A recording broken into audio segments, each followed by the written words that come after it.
Hola a todos. Hoy vamos a tocar el tema de desarrollo del aparato digestivo. Para empezar con este tema, tenemos que hablar de la formación inicial del tubo digestivo. Eh, Este va a estar derivado del endodermo, como lo dice la diapositiva. Es de los principales, si no es que el principal producto del desarrollo endodérmico. Muy importante también la parte pulmonar, pero la región del tubo digestivo por default es lo que nos debe de venir a la mente cuando hablamos de endodermo. Y acuérdense que no es todo el tubo digestivo o todas las capas que lo conforman, sino la porción epitelial interna, ¿ok? Entonces, ¿dónde o de dónde a dónde se va a delimitar este tubo digestivo? Como ya vieron en la región anterior, la zona de la boca hacia el istmo de las fauces futuro, vamos a tener la membrana cloacal, ¿ok? La membrana, perdón, bucofaringea. Y la región posterior va a ser la región de la membrana cloacal, ¿ok? Y estas dos zonas son interacciones entre el ectodermo y el endodermo sin que haya un mesodermo que los interfiere en su conexión, ¿vale? Em, Va a tener tres divisiones y estas divisiones se dan generalmente en conforme a la relación que tiene el tubo digestivo con la eventración del saco vitelino o hacia el saco vitelino, y eso lo va a dividir en un intestino anterior, medio y posterior, ¿ok? Eh, Esto lo vamos a dividir para fines de la clase en dos temas, que es intestino anterior con todas las glándulas y anexos, además de sus patologías, y intestino posterior y medio que se verá en la siguiente clase. ¿Ok? Entonces vamos a empezar con las divisiones y cuáles son los derivados a futuro de tanto el intestino anterior medio como el posterior, ¿vale? Los derivados del intestino anterior van a ser la faringe, ¿ok? El esófago, el estómago y la parte proximal del duodeno, ¿ok? A partir de ahí, ya saben que el duodeno tiene varias conexiones, entonces tomamos como parte del intestino anterior como sus anexos el hígado, la vesícula biliar y el páncreas, ¿vale? Aunque también se vagina del intestino anterior, no es un intestino, la vía respiratoria que nos va a dar la región pulmonar y traqueal, también se deriva es un brote del intestino anterior, ¿ok?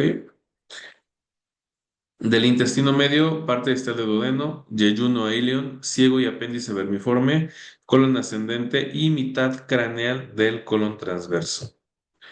Intestino posterior, mitad caudal del colon transverso, colon descendente, recto y parte superior del conducto anal. Ahora sí, a lo que va el tema, ¿vale? Intestino anterior. Esta parte del intestino tiene muchas interacciones génicas. Siempre trato de resumírselas para no hacerlo tan tedioso, pero sí cada parte del desarrollo del intestino tiene mucha expresión génica y es importante saberla para fines teóricos y de departamental, y también saber toda la cuestión de la evolución, rotaciones y demás para cuestiones clínicas y cuestiones médicas, ¿vale? Entonces, el factor de adelante hacia atrás del intestino o cefalocaudal se va a establecer como en todo el cuerpo por ácido retinoico de primera instancia, pero específicamente la parte del intestino por factor de crecimiento fibroblástico número 4, ¿vale? En el intestino anterior, específicamente, vamos a tener la expresión de Hex 1, Foxa 2 y Cerberus, ¿vale? En el intestino medio y posterior tendremos otras expresiones génicas que la tocaremos en su correspondiente tema. La parte más craneal que no relacionamos directamente con los arcos faringeos, sino el esófago, se relaciona con el intestino anterior es la primera porción de lo que llamamos tal cual intestino anterior.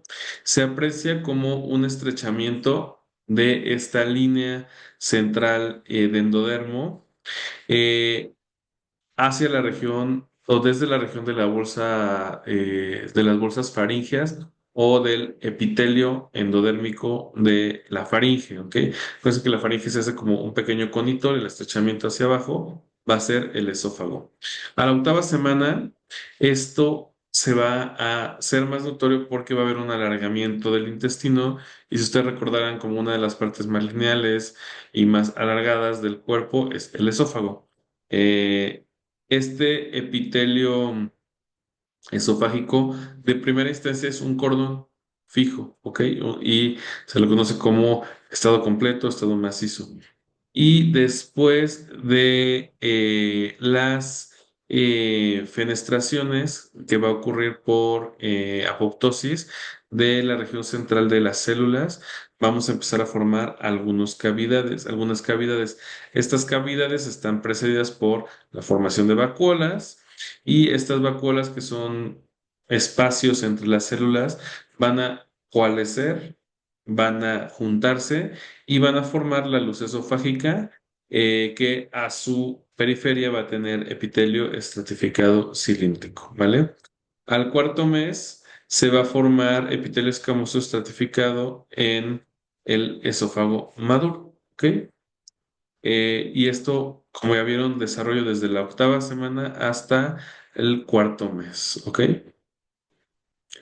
Eh, ¿Qué tipos de musculatura tiene el esófago? Recordarán que la parte de arriba que tiene colindancia con los músculos de la faringe va a haber una parte esquelética, ¿ok?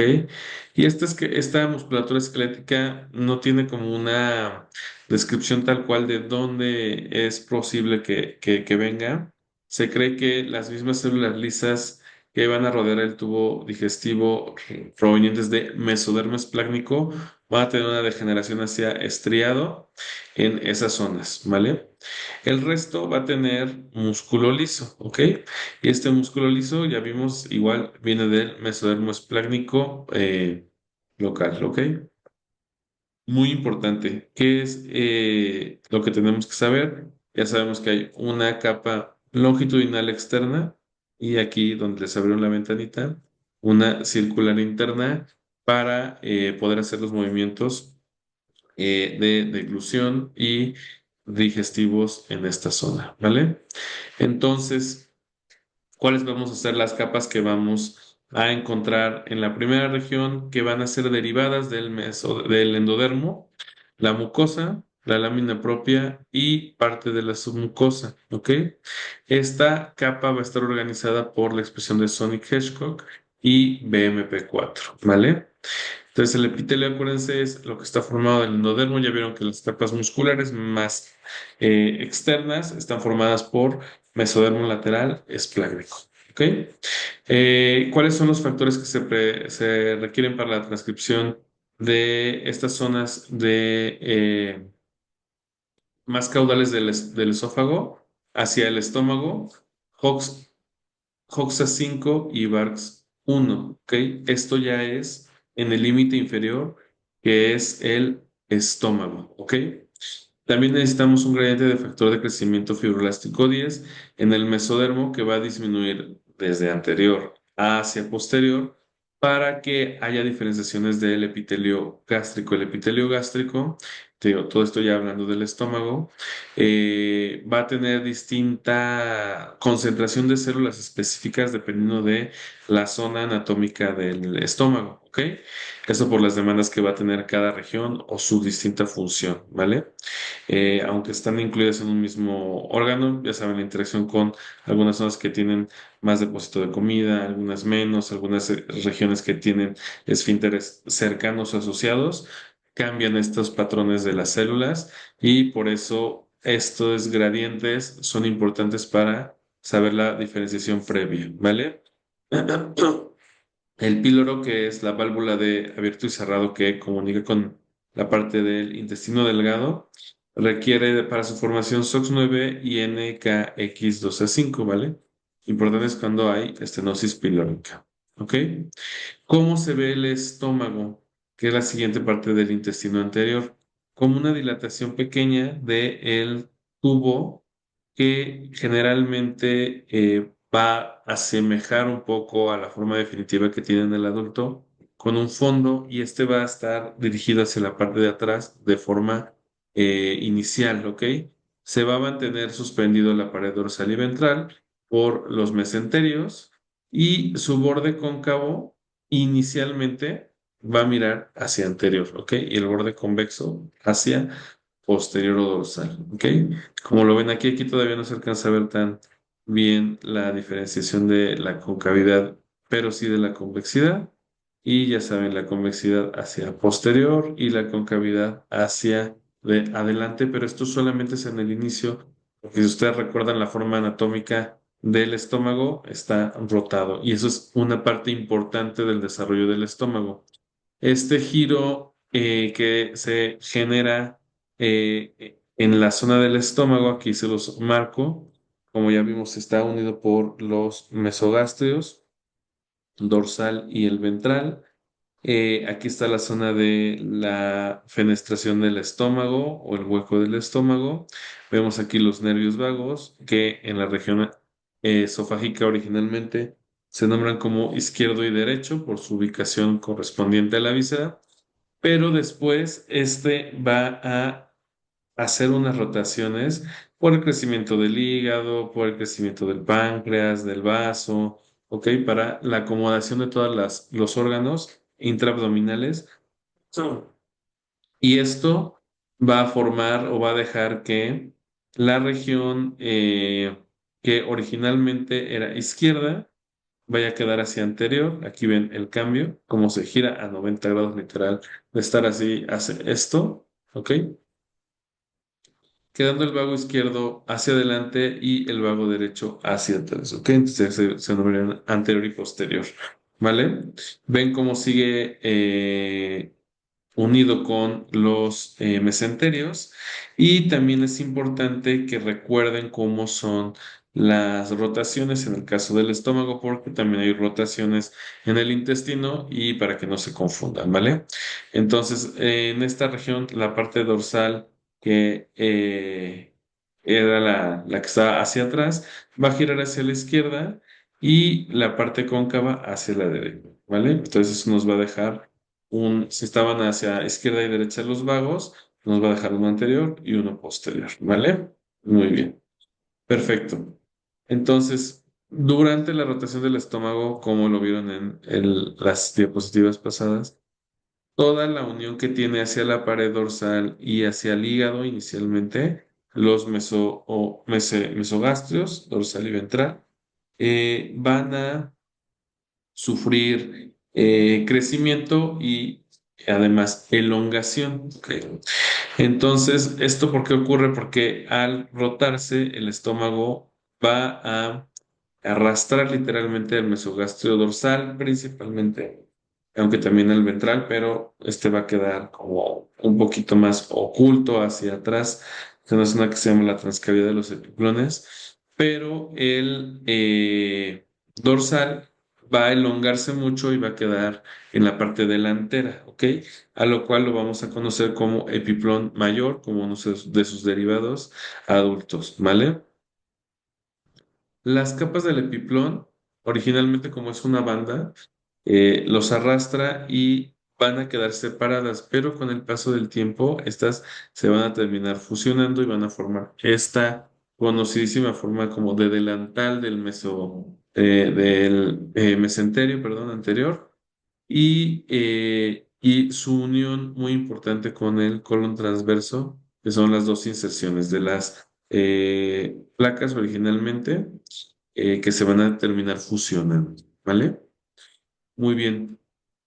Al segundo mes, en la parte funcional, el estómago va a desarrollar la mucosa gástrica, que ya vimos que con sus diferentes patrones. Esta va a empezar a secretar o a ser funcional casi al final del embarazo, de la semana 35 a 40, para secretar ácido clorhídrico que para la alimentación postnatal es muy importante, principalmente esta función de emoliente y de eh, formador de la región del kilo gástrico, ¿ok? Eh, Perdón, no del kilo de el bolo y después de el contenido gástrico, ¿ok? Muy bien. La siguiente estructura de la que vamos a hablar, que es muy cercana al estómago, es el vaso, ¿ok? Este es un órgano que, como ustedes ya saben, tiene una función muy importante en la maduración de los linfocitos, eh, pero en el desecho de los eritrocitos, no en la maduración de los linfocitos, en el desecho de los eritrocitos junto con el hígado. No se tiene muy claro la formación. Se sabe dónde, como ya lo ven aquí en el mesogastrio dorsal, es donde se aprecian por primera vez como una concentración de mesénquima y esto nos va a dar la formación después del vaso rodeado por epiplón y con su hilio.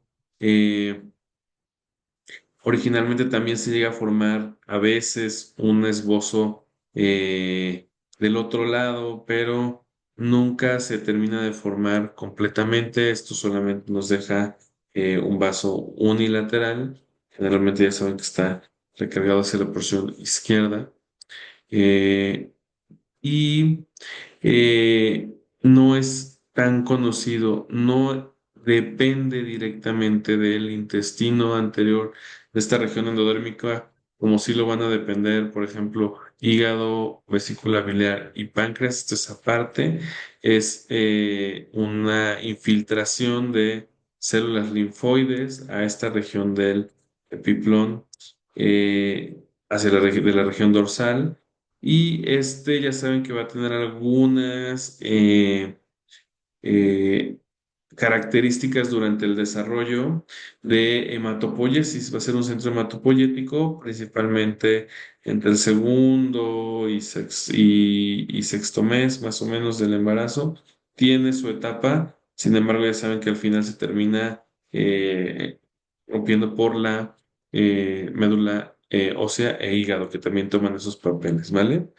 Pero sí, entre los 3 y 5 meses, muy importante para el desarrollo de la hematopoiesis. Entonces, para resumen del vaso, el vaso no depende o no deriva del endodermo, aparece en el mesogastrio dorsal y es una infiltración de mesénquima. Este mesénquima formador de vasos sanguíneos y de tejido generalmente es mesodérmico y al final va a ser infiltrado por células linfoides para darle esta capacidad de eritropoyesis y de desechos de glóbulos rojos junto con el hígado, ¿vale? Muy bien. Como les comentaba, este es un órgano unilateral que probablemente tiene un esbozo original que pudiera ser contralateral, pero este en el ser humano no existe y para esto la acción de NKX 2, 3, 4 y 5 es muy importante para darnos esta como diferencia o que nada más haya este órgano unilateral, ¿ok? Para su desarrollo van a estar dos tipos de proteínas, POD1 y BAPS1. ¿Ok? Aquí lo ven igual con su cara hacia el ilio y su cara hacia la costilla o en la parrilla costal. ¿Vale? Muy bien. Vamos a hablar también de las glándulas del sistema digestivo. ¿Ok? Como ya hablamos, o anexos del sistema digestivo, porque no todos son glándulas. El primero al que debemos hablar de importancia es el hígado. El hígado se empieza a reconocer a partir de la tercera semana de gestación. Es un derivado del endodermo. Se eventra o se vagina a partir del intestino anterior en la zona futura del duodeno. Y este divertículo hepático va a crecer hacia una región de mesodermo esplácnico que se conoce como septum transversum, que va a dar a futuro una parte del diafragma. ¿Ok? Por eso este crecimiento del hígado tan grande, tan acelerado hacia esa zona es importante para recordar la anatomía a futuro, que ya ven que el hígado tiene una zona desnuda, que es justo la que queda pegada a septum transverso. Aquí lo alcanzan a ver en rojo. Ven cómo, aunque empieza a crecer poco a poco el hígado, aquí ven septum transverso, luego al crecimiento se pega, se adosa, y esto, ya saben, aunque se forma en la primera, en el epiplón anterior o mesogastrio anterior, el hígado va a tener esta relación posterior con el septum transversum, ¿ok? Y aunque está envuelto en las capas del mesogastrio anterior, esa zona rápidamente la que se adosa del septum transverso va a quedar desprovista de esta lámina peritoneal y nos va a dar el área desnuda del hígado, ¿ok? Entonces, si se fijan, el hígado se adosa muy bien, empieza su crecimiento, pero siempre de este derivado o de este precursor del diafragma, que es el septum transverso, ¿vale? Una vez que se vagina, y bueno, el septum transverso también va a ser un factor para que este se vagine. Al evaginarse, como lo ven aquí en la zona del duodeno, aquí vuelven a ver tráquea, la región pulmonar, el estómago con su convexidad y su concavidad, perdón, y convexidad, el duodeno con su evaginación hepática originalmente, que también va contribuir a la formación de la vesícula y también la región dorsal pancreática que se vagina de esa misma zona, aunque de formas distintas, ¿vale? Entonces, los cordones hepáticos van a rodear al mesodermo esplánico del septum transverso por la parte abdominal y esta va a ayudar a que haya diferenciación en dichos cordones, ¿ok? Va a haber también ahí otro tejido mesenquimatoso que tiene que actuar principalmente en la región estromal del hígado, que es el primordio hepatocardíaco, ¿ok? No confundirlo, septum transversum es una cosa, que también es mesodermo, pero eso es mesodermo que a largo plazo va a persistir como parte del diafragma y que tiene esta capacidad o facultad de hacer que el hígado se evagine del endodermo, ¿vale? Y el primordio hepatocardíaco es importante para el desarrollo, principalmente en la región hepática de la región estromal, ¿vale? Ok, para poder evaginarse y empezar a ramificar los cordones hepáticos, se va a requerir de factor de crecimiento hepático, Scatter, que va a estar producido principalmente por el septum transverso, ¿ok?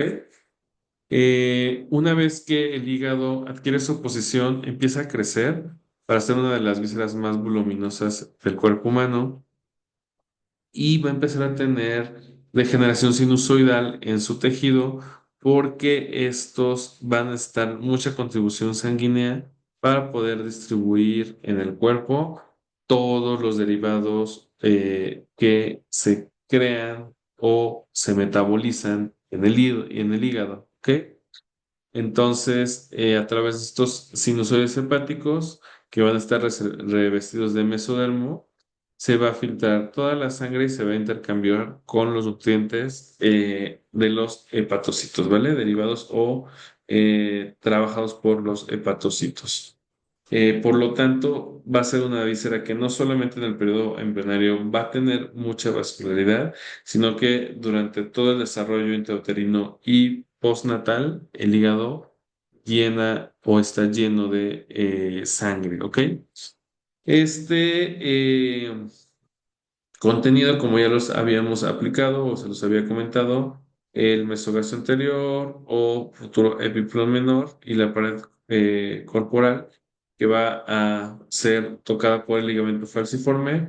Van a ser uniones que va a tener el hígado por su crecimiento en esta región del eh, epiflón mayor, menor o mesogastrio ventral, ¿vale? Aquí ven el ligamento falciforme que lo une a la pared y en la región de atrás, la región del epiflón menor, tal cual dicho, ¿ok?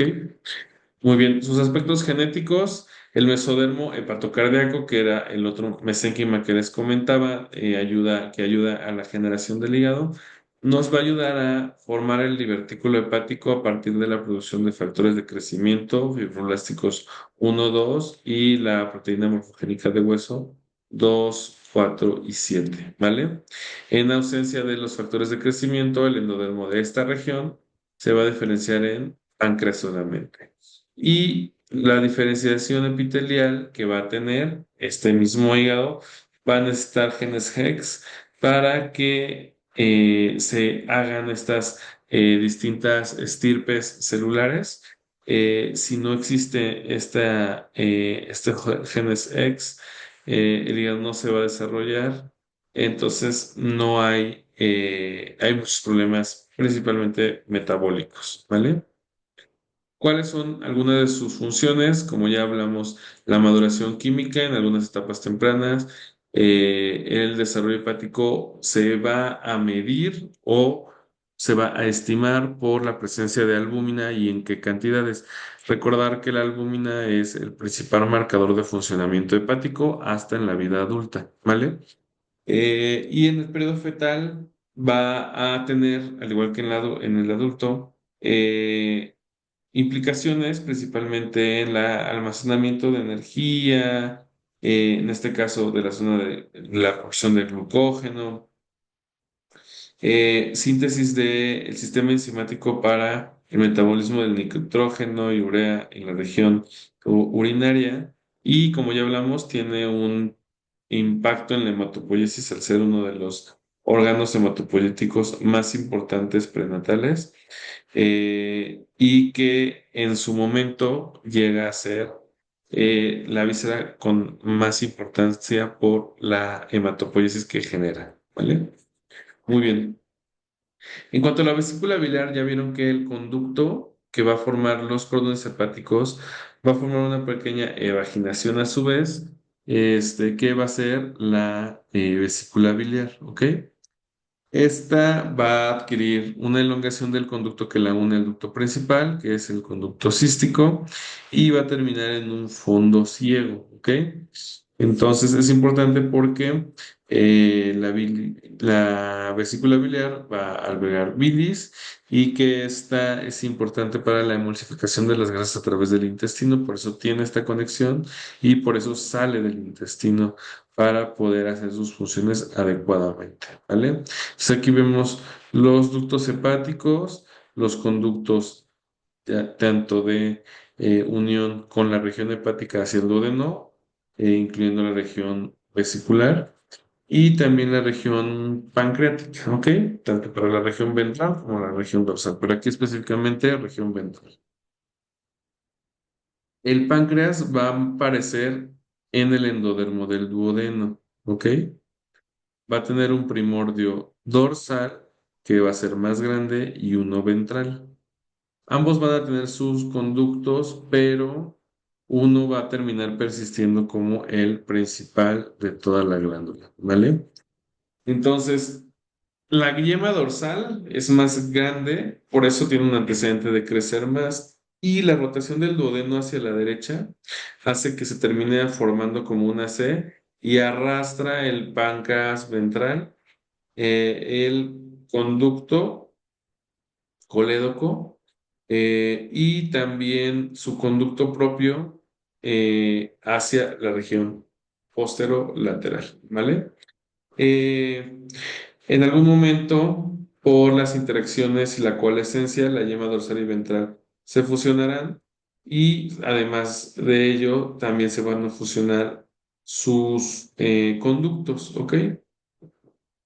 Tanto el principal como una región accesoria, ¿ok? Que van a tener. Y aunque en la mayoría de nosotros desemboca en regiones distintas, estos ductos tienen coalescencias y esto se logra por la fusión de ambas regiones del páncreas, ¿vale? La dorsal y la ventral. Aquí lo ven cómo empieza a fusionarse o anastomosa tanto las regiones ventrales con las dorsales para tener la papila duodenal y el conducto accesorio.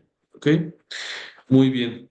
El páncreas dorsal va a tener mayor producción de islotes para pancreáticos, que son estos cúmulos celulares, para formar dos regiones.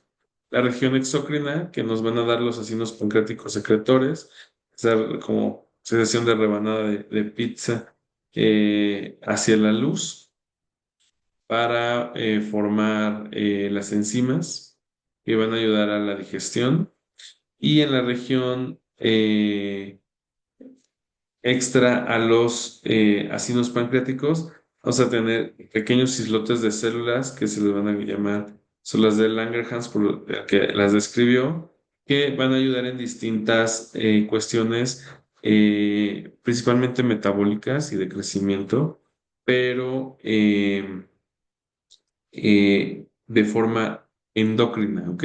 El contenido de estas o las hormonas producidas en estos islotes se va a vertir a la sangre para que haya función del mismo, ¿ok? En cuanto a el páncreas exocrino, va a tener una forma de coalescencia de cordones que posteriormente se van a fenestrar y van a ser ácidos o conductos y para que esto suceda se requiere a fuerza la presencia de mesénquima, ¿ok? Entonces, ya saben que el mesénquima va a estar rodeando todas estas estructuras y van a dar estas regiones musculares que están asociadas muy cerca, principalmente en el tubo digestivo. Pero sí debe haber presencia para que se empiecen a formar. ¿Cuáles son los factores de crecimiento que el mesodermo tiene que gestionar para que haya función, ductación del mismo páncreas? Es la folistatina y algunos factores de crecimiento fibroblástico varios, ¿vale? Para poder activarlo se necesita el sistema receptor humano, ¿ok? Entonces aquí vemos cómo el páncreas exocrino genera a sus islotes. Esos islotes van a vertir las enzimas que van a ir por todo el ducto del páncreas y van a vertir su contenido hacia el duodeno, ¿ok? En cuanto al páncreas exocrino, como ya vimos, esto van a ser como vegetaciones o ramificaciones y se les van a dar tres estadios para su estudio. El pro diferenciado o prediferenciado es cuando solamente tenemos primordios pancreáticos, pueden ser cordones o ligeras fenestraciones, pero que no hay producción enzimática o es muy pequeña, ¿ok? Los protodiferenciados, como el que ven aquí, hay crecimientos de las yemas pancreáticas, ya vieron que empezó a crecer, pero hay una síntesis baja de enzimas hidrolíticas. Es una forma de saber que estamos hablando de la etapa del protodiferenciamiento pancreático. Y el diferenciado ya es cuando todas las ramificaciones maduraron, van a haber inicio de síntesis de proteínas y generalmente si hay sobreproducción y demás, se pueden almacenar como granos de simógeno para el vertimiento hacia la luz del intestino, ¿vale? Eh, Endócrinamente hay muchas hormonas, la más importante saben que es la insulina, por lo menos para el estudio, para cuestiones de diabetes y demás. Eh, Eso en la parte endocrina, pero en la parte exocrina vamos a producir principalmente amilasa y carboxipeptidasa, ¿vale? Estos pueden estar regulados por el aumento o disminución de los glucocorticoides leves que genera la médula suprarrenal, ¿vale? Entonces, los islotes, que es parte del páncreas endocrino, van a aparecer de las células que se desprenden de los acinos durante la etapa de protodiferenciación. ¿Ok? Esto nos va a dar una célula precursora endocrina. Estas a su vez se van a empezar a dividir y hay algún momento en el que estas células ya solamente están comprometidas para formar un linaje del páncreas endocrino, ya sea glucagón, insulina, PP o somatostatina, ¿vale? Que son las principales, hay más. Pero sí, esto es ya después de que tienen un linaje diferenciado, ¿ok? O ya tienen un proceso comprometido. ¿Va que va? Vamos a hablar de las malformaciones como última parte del tema del aparato digestivo. Primera e importante, única de la vesícula biliar, la aceptación o lobulación, ¿ok? Que es cuando esta vesícula puede tener no solamente un lumen cerrado, sino dos o más. Generalmente son dos. Esto generalmente puede no causar ningún problema y puede vivir una persona sin problema, a menos de que forme litos y haya obstrucción, pero no debe de haber problema, ¿vale? Cuando se duplica o se septa esta vesícula, ¿vale? Cuando hay falla en la recanalización de los conductos extrahepáticos, ahí sí hay mayor problema. Hay algo que se llama atresia biliar extrahepática. Generalmente se presenta en uno en cada 15.000 recién nacidos vivos y aunque eh, a la fecha no hay un tratamiento tan bien establecido más que la dilatación por cirugía, ¿vale?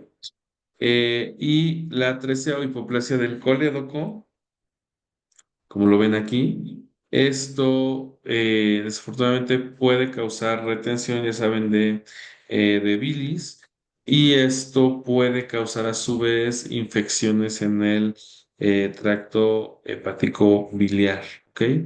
Entonces puede causar infecciones y llegan a ser fatales en uno de cada de 100.000 nacidos vivos, ¿ok?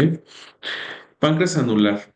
El páncreas anular, como ya vimos, es las dos partes del páncreas dorsal y ventral se van a fusionar normalmente. Sin embargo, esta fusión cuando se provoca un páncreas anular es mala y se genera por una rotación contraria de las yemas ventrales, ¿ok? Pancreáticas. Y esto lo que hace es envuelve completamente el duodeno y lo estrangula. ¿En quién se presenta? En uno de cada 13.500 recién nacido vivo y en uno en cada 70 pacientes que tienen trisomía 21, que provoca pues cuestiones mecánicas como constricción del duodeno y esto puede provocar que haya falla en el paso del alimento a través de esta estructura. El 90% de esta obstrucción es preampular, por lo tanto no está el ámpula presente, el vómito que no va a poder pasar el alimento a través de ese tubo va a regresar sin bilis y el tratamiento es la duodenostomía, ¿vale? Hay que abrir ese espacio. Las fístulas traqueosofágicas, esto es la parte más superior, hablando principalmente de tráquea y esófago. Aquí son malcomunicaciones entre la división de ambas regiones, como ya vimos, las dos se generan de endodermo del intestino anterior y se separan anatómicamente, va una detrás de otra y algunas veces no hay una canalización adecuada, ¿ok? También lo pueden encontrar el tema como atresia esofágica. Hay de varios tipos, la más común es la 3, ¿ok? Y aquí obviamente pueden haber distintos problemas, ya sea que haya paso directo de alimentos hacia la vía respiratoria, lo que nos va a causar problemas obviamente pulmonares y poca o nula alimentación del producto. En el tipo 2 va a haber solamente comunicación de la región ventilatoria hacia la región gástrica y pulmonar. Esto nos puede causar distensiones abdominales y en el punto ciego, solamente que no haya paso de alimento hacia el tracto gastrointestinal. En el tipo 3 hay tractos de salida y de entrada, pero con fusión o fístulas hacia el tracto braquial y esto puede generar igual infecciones pulmonares y en algunos casos sin más facilidad de la alimentación que en las dos anteriores, pero todas son de corrección quirúrgica y la 4 que es la forma en H, esta fístula única, aquí solamente hay un poquito de regurgitación hacia la vía respiratoria, pero generalmente llega a ser menor, ¿vale? Como ya vimos, uno de sus principales sintomatologías es la regurgitación del alimento y esto se debe a una mala recanalización del el esófago, ¿ok? De esta tira o cordón macizo que teníamos al inicio y la formación de vacuolas que no generan la vacuolización adecuada y la formación de la luz completa del esófago, ¿vale? Y esto se puede traducir clínicamente en polihidramnios cuando está inútero, porque no hay deglución de líquido eh, eh, amniótico y no hay generación de orina y demás, ¿vale? Que aumenta esta eh, eh, cantidad de líquido en el producto, ¿ok? Por último, la estenosis pilórica. Como ya vimos, esta es una formación importante, tiene otros genes asociados. A veces esta capa muscular se llega a hipertrofiar, principalmente la capa circular, y causa un cierre completo o una dificultad muy importante para el paso de alimentos, como nos va a dar sintomatología como una patología obstructiva.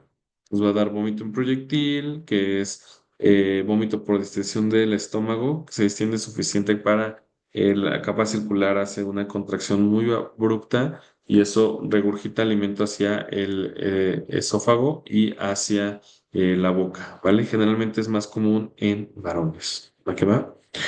Entonces con esto terminamos la primera parte de el eh, tema de sistema digestivo. Quedamos pendientes para en la siguiente clase darnos el seguimiento del tema con la segunda parte que es intestino medio y posterior. Les mando un saludo, hasta luego.